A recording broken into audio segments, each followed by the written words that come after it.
The most expensive mistake you make after a divorce is deciding whether to keep the house based on one question: can you cover the monthly payment?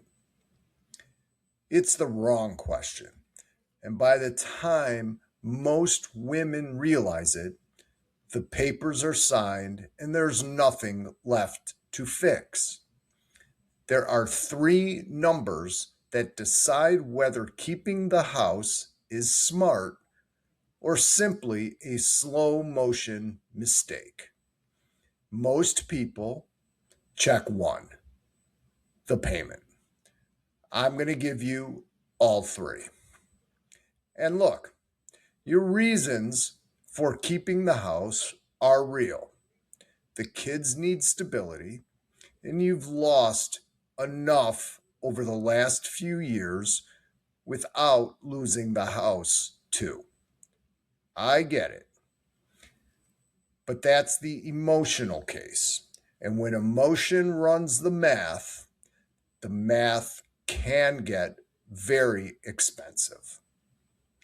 After years of doing this, the pattern never changes.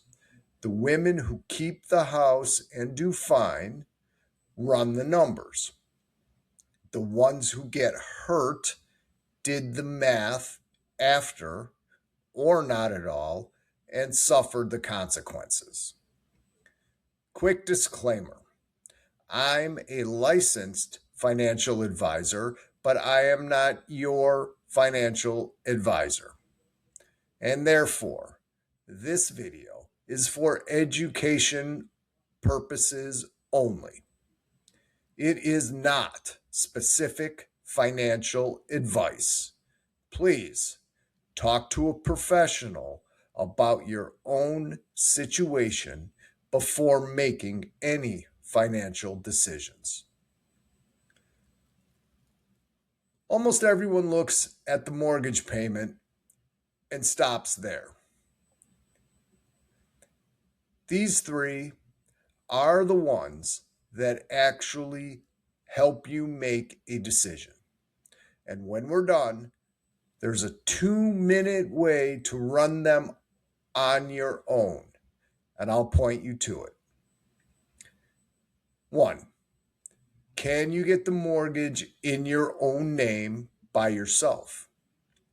Here's what trips people up.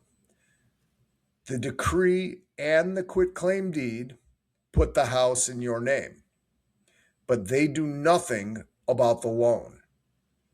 Your ex stays on that loan until you refinance into your name.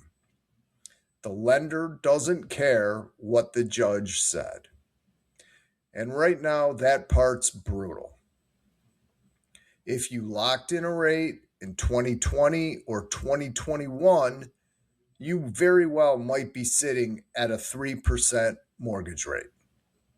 Refinance today, and you're looking at something near 6 or 6.5%. So on a $300,000 balance, that's about $600 more a month for the same house. The real question here is whether you'd even qualify on your own income at today's rate.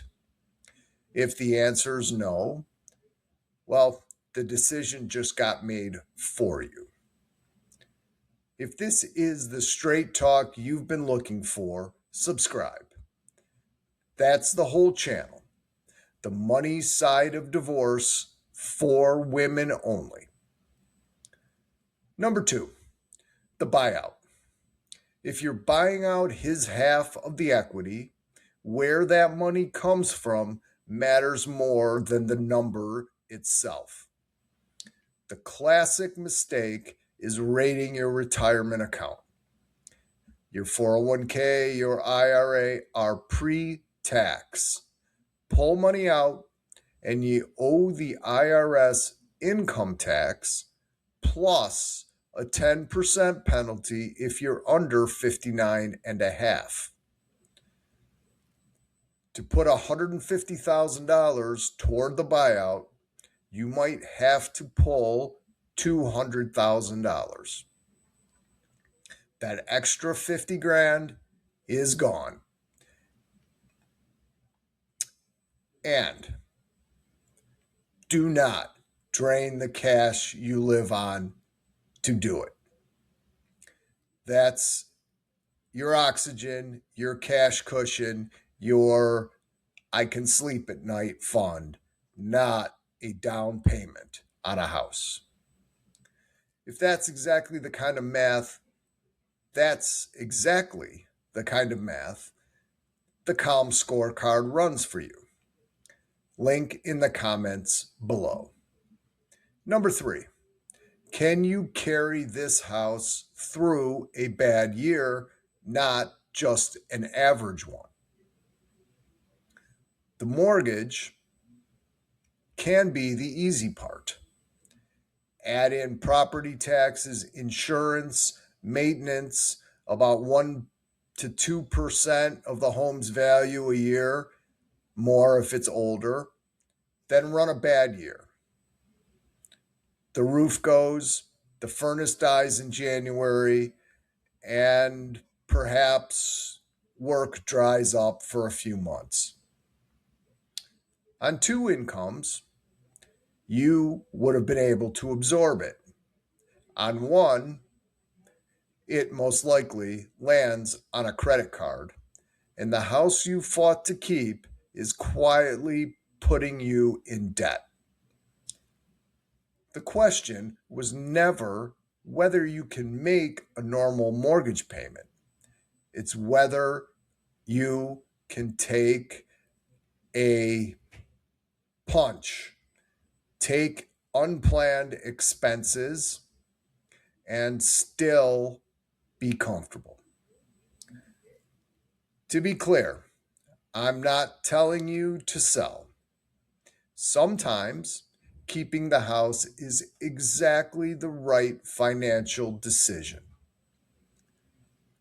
If you're staying for years, you can take a bad year without flinching, and you've decided the trade off is worth it. Then keep it, and you'll never get an argument from me. I think the mistake isn't keeping the house, it's not doing so with your eyes wide open. This was never really a keep the house or sell it decision. It's whether you make the call with the numbers in front of you or without them. So before you sign a thing, run your actual numbers through the free C.A.L.M scorecard, link below. It takes 2 minutes, and you'll know whether keeping the house leaves your lifestyle protected or at risk. One last thing, and it ties right into that buyout. If you're even thinking about touching retirement money, understand how those accounts get split in a divorce first, because that's where people quietly lose real money to taxes and penalties they never had to pay. That's the next video right there on your screen.